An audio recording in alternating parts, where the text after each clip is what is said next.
So it's still there today, actually. Just take a wall and jam it hard on the back Yeah, end. hey, I've tried everything. Really the main thing that I've done is just like what Kevin said, strengthen my back, pull-ups, rows, pullovers that this guy literally is like a maniac about us doing. So, ton of seated rows and honestly like a ton of Serrano presses. There, just a lot of that stuff, but that took years. I mean, I did that in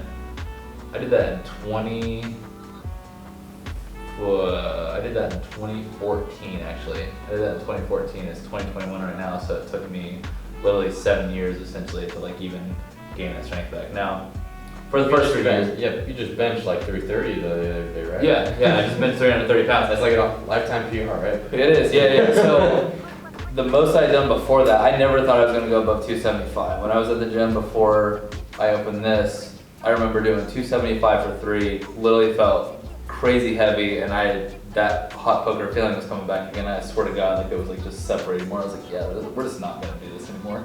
So I had to sit down barbell benching. It was just never gonna really happen for me again, and dumbbells were gonna be the only way. So, if you do the right thing when it comes to an injury and you correct what the issue is, what the weakness is, then everything can kind of come back into place. If you break a bone, you kind of got to do that. If you tear a tendon, ligament, something like that, you probably got to have it surgically repaired. Probably. I know a lot of people though that generally have torn their ACL and have not gotten surgery.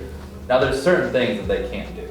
Like if they're gonna go run, if they're gonna go do something like that, yeah, their knee's gonna cave and everything else. But like wear a brace kind of help though, right? yeah, to an extent. But the vast majority of things they can do, they can still squat, they can still deadlift, they can still do a lot of those things. But actually, like going out and running and stuff like that, probably not a great idea.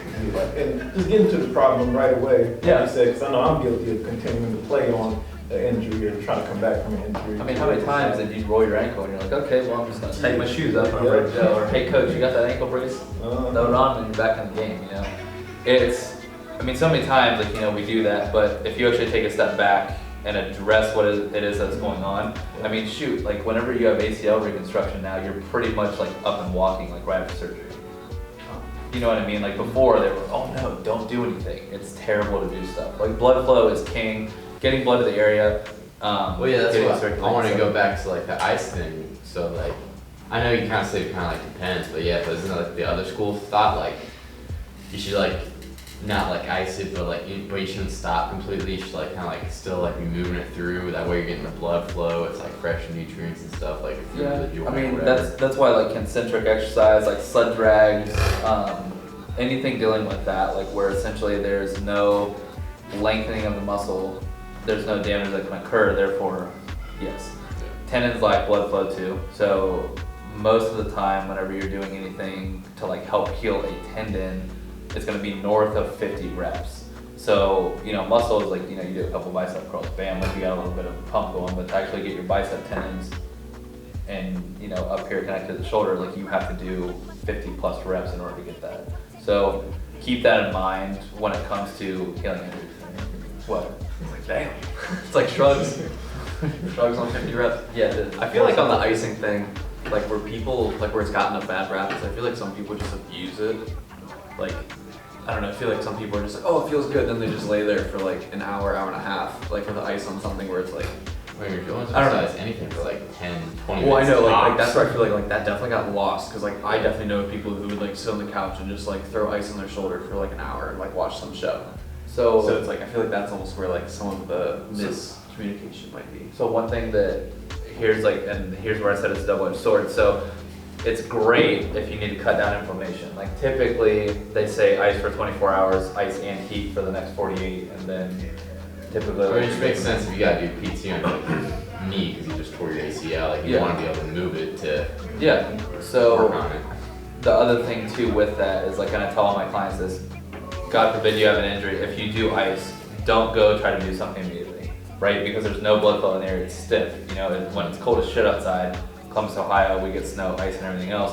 When it's cold as shit outside, we're all bundled up and everything else, like you're cold. Like it takes us all a minute to kind of get going, to get the blood flow going. Like you're not gonna just like jump right in like on the barbell rack or even like, benching or deadlifting. Like I sure as hell would never do that.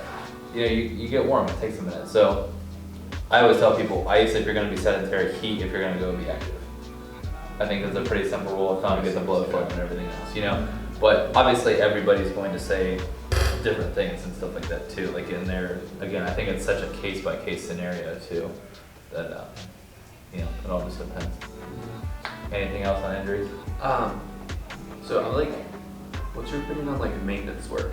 Like meaning like for example, like with my shoulder, like when I had to like roll it out and stuff, if I like, I don't know, I feel like my opinion on injuries is like people kind of forget to like maintain their stuff.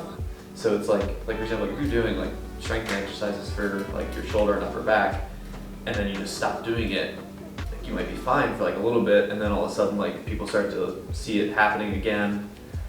Then like I know people who have like this one girl I know had like an ankle injury, and she went to PT for like 2 months or so. Like she had like a massive like range of motion gain. She stopped doing everything and she started getting ankle issues again because she didn't like do any of like the band stuff that she got told to do.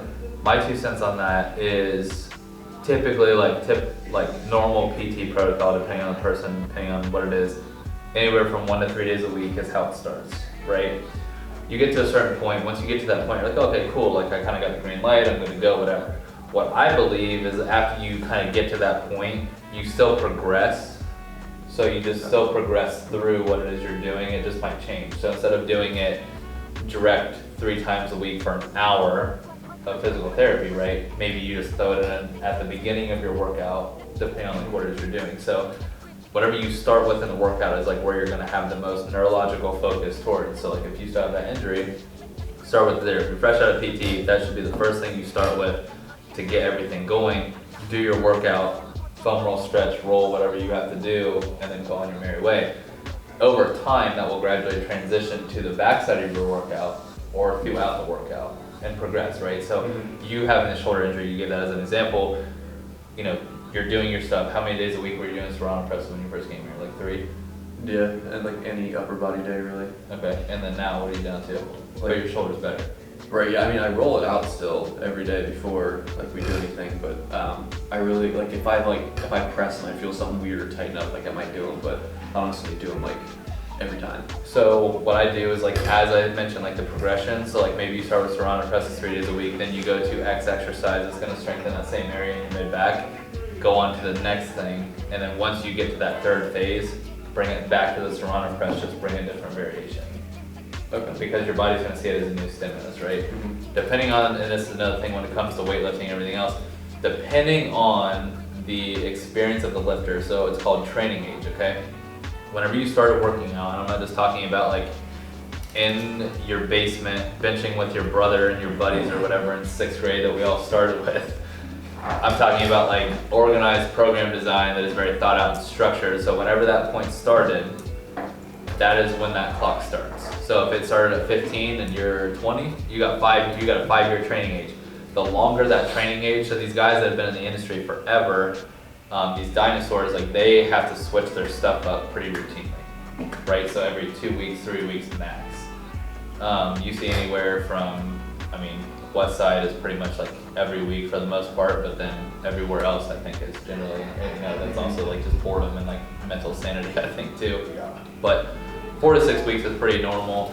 If you're super advanced, I would say 2 to 3. If, like I said, you're just starting, you could honestly stay with the exact same workout for probably a solid like 8 weeks and still continue to get results. Like everything should be fairly easy until like the intensity has to rise or something has to change. So, my 2 cents. Anybody have anything else? Oh, one last thing on injuries. If you're gonna get surgery on something, get like a 2nd or 3rd opinion on that. So my sister had a knee injury because she used to play soccer, got surgery on it off the 1st opinion. And in hindsight, I think everyone in the family would agree, she probably would not have done the surgery. So just word of advice out there, get 2nd or 3rd opinions. Do your research too on surgeons. Like, you know, there's good and bad trainers, there's good and bad physical therapists, there's good and bad surgeons. So do your research, check them out. Like Quinn said, get several opinions, go to somebody that you trust, look up people that are in the field that are experienced, try to get a hold of them, go that route first, and then kind of go from there. not every doctor is great, and general practitioners, for the most part, are just, they all kind of take a general course, so they're gonna help you, they're gonna point you in the best direction, they're gonna refer to their network. But again, that's not your end all be all, right?